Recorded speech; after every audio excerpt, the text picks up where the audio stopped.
El libro de Daniel es un embrollo mayúsculo y no sabemos quiénes lo escribieron o quiénes metieron la mano en él.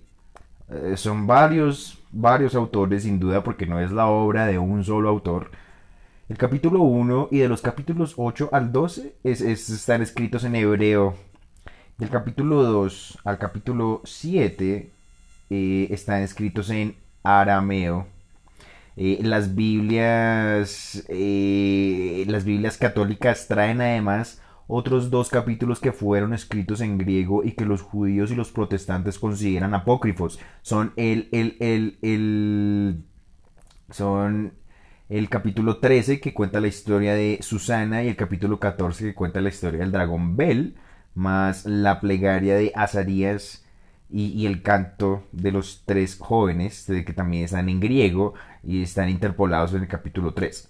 Para complicar aún más las cosas, los idiomas no corresponden exactamente con los temas y los 6 primeros capítulos están escritos en tercera persona, mientras que los 6 siguientes en su mayor parte están en primera persona. Los capítulos 1 al 6 tratan del exilio de los judíos en Babilonia en el siglo VI a.C.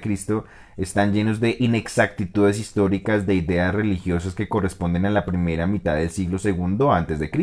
Los capítulos 7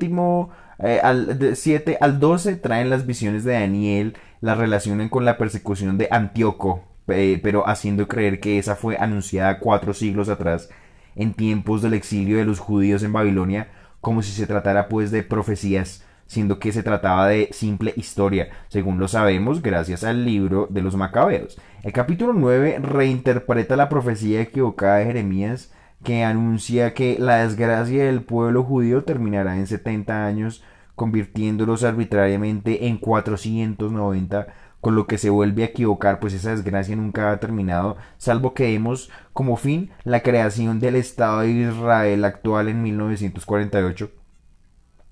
Pero la novedad del libro de Daniel no está en sus profecías, de las que al fin de cuentas estaban llenos los libros de la Biblia que lo preceden, sino en lo que tomó a través de los griegos del zoroastrismo persa, que sostenía los siguientes conceptos religiosos, y esos conceptos eran ajenos al judaísmo: la existencia de ángeles y demonios, la profecía de una gran batalla al término del tiempo en que se enfrentarían los ejércitos del bien y el mal, y en la que participarían hombres y ángeles, lo cual dará lugar a los escritos apocalípticos judeo-cristianos, la inmortalidad del alma, el juicio final con la resurrección de los muertos, los posteriores premios para los buenos, los posteriores castigos para los malvados, conceptos estos últimos que están expresados así en el libro de Daniel.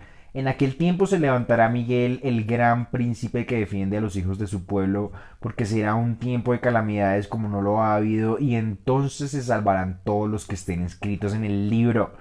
Muchos de los que duermen en el polvo despertarán, unos para la vida eterna, otros para la vergüenza y el horror eternos. Y ahí están las dos zanahorias de la resurrección y el cielo, con los cuales la iglesia viene jalando desde hace cerca de 2000 años a su rebaño asnal, y el garrote del infierno para los que se nieguen a entrar al redil. Del libro de Daniel los tomó. Antes del libro de Daniel y el segundo libro de los Macabeos, que también habla de la resurrección, los judíos pensaban que con la muerte se terminaba todo. Así, en el libro de Job leemos: el hombre nacido de mujer vive pocos días llenos de sinsabores. Brora como una flor, se marchita y pasa como una sombra sin detenerse. El árbol tiene una esperanza, pues si lo cortan aún puede retoñar. Mas cuando el hombre muere, ¿a dónde va? Pasarán los cielos sin que despierte, nunca saldrá de su sueño. Job 14:1-12. Con semejante panorama de tinieblas, sin resurrección posible, el judaísmo estaba destinado al fracaso. No podía competir con la iglesia católica, y con el par de zanahorias y la amenaza del garrote, que arrastrando a 2.000 millones al cielo y al infierno. La iglesia les ha agregado los lugares intermedios del limbo y el purgatorio. Lo que quiere el hombre es seguir siendo. Y como el hombre, el perro, el burro y la mesa quieren seguir siendo, es lo que yo llamaría el empecinamiento ontológico universal: persistir cada quien en su esencia para preservar la existencia. Pero volviendo a Porfirio, al fechar correctamente el libro de Daniel en tiempos de Antíoco, Epífanes y los Macabeos, y no 4 siglos atrás, cuando el cautiverio de Babilonia, como se creía en su tiempo y se siguió creyendo casi hasta nuestros días, no solo estaba minando la interpretación cristiana basada en el valor profético de ese libro, sino que iniciaba la gran empresa de la desmitificación de la Biblia a la que se han opuesto el judaísmo y el cristianismo por igual. Con esa simple opinión de Porfirio citada en Jerónimo, nace el estudio objetivo de la Biblia de San Jerónimo, que rechaza las tesis irracionales de que sus textos fueron inspirados por Dios. Todos los libros de la Biblia hebrea son de autores anónimos y muchos de ellos, si no es que todos, fueron modificados una y otra vez por autores anónimos en el curso de las generaciones. Ni el Pentateuco lo escribe Moisés, ni las Lamentaciones las escribe Jeremías, ni los Salmos los escribe David, ni el Cantar de los Cantares lo escribe Salomón, ni tampoco escribe los Proverbios, tampoco escribe el libro de la Sabiduría. Los capítulos 40 al 66 del libro atribuido al profeta Isaías, que se cree que vivió en el siglo octavo antes de nuestra era, hoy se piensa que fueron escritos cerca de 2 siglos después. El libro de Obadías, que tiene solo una página, parece ser la combinación de pedazos debidos a 2 autores. El resultado de todo eso es un revoltijo de mitos, de leyendas, de tradiciones orales, de cuentos populares, episodios épicos, anales, biografías, cronologías, censos, proverbios, epigramas, poemas, profecías, mucha estupidez, mucha inmoralidad, mucha infamia, y quitando unos cuantos versículos desolados y pesimistas del libro de Job y del Eclesiastes, muy mala literatura.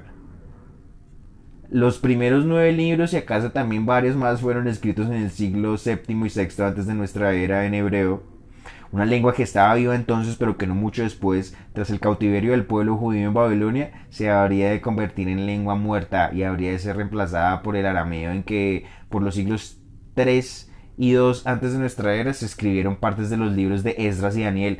Pero la gran batalla por la desmitificación de la Biblia no se habría de dar en torno al libro de Daniel, sino la autoría de sus 5 primeros libros conocidos como el Pentateuco, la Torah, la Ley, y que después sí se van a atribuir a Moisés. Son el Génesis, Éxodo, Levítico, Números y Deuteronomio. Sin embargo, los 5 libros son obra de autores anónimos de los tiempos del rey Josías y posteriores en 6 siglos, cuando menos el 1250 antes de nuestra era, en que se pretendía que había vivido Moisés. Incluso los capítulos del Génesis que tratan la creación del mundo, el diluvio universal, los patriarcas, si no es que todo el libro, son más recientes, escritos durante el exilio de Babilonia o poco después. Ninguno de los 5 libros está en primera persona, en ninguno se dice que Moisés sea su autor, y en el Deuteronomio se cuenta su muerte, pero la iglesia, siguiendo la tradición judía y sin que le fuera nada en ellos, se empecinó en que Moisés los había escrito. La fábula se empezó a desmoronar en el siglo, no, en el siglo XI, cuando Isaac ibn Yashush, médico judío de la España musulmana, hizo ver que la lista de reyes edomitas que aparece en el capítulo 36 del Génesis menciona reyes que vivieron mucho después de Moisés, tesis que le valió de sus correligionarios el apodo de Isaac el calumniador.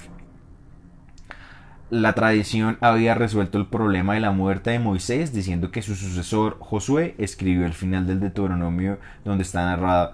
En el siglo XV, Karlstadt, un contemporáneo de Lutero, hizo ver que el estilo del relato de la muerte de Moisés es el mismo estilo del resto del Deuteronomio, así que no se podía sostener que Josué y cualquiera había agregado simplemente unas cuantas frases al final del libro. En el siglo XVII, Thomas Hobbes adujo varios hechos y afirmaciones de los 5 libros inconsistentes con la autoría de Moisés. Por ejemplo, el texto a veces dice que algo de lo narrado continúa hasta el día de hoy, pero esta no es una frase de quien narra una situación contemporánea, sino de alguien que trata de situaciones del pasado que han persistido hasta el momento en que se escribe.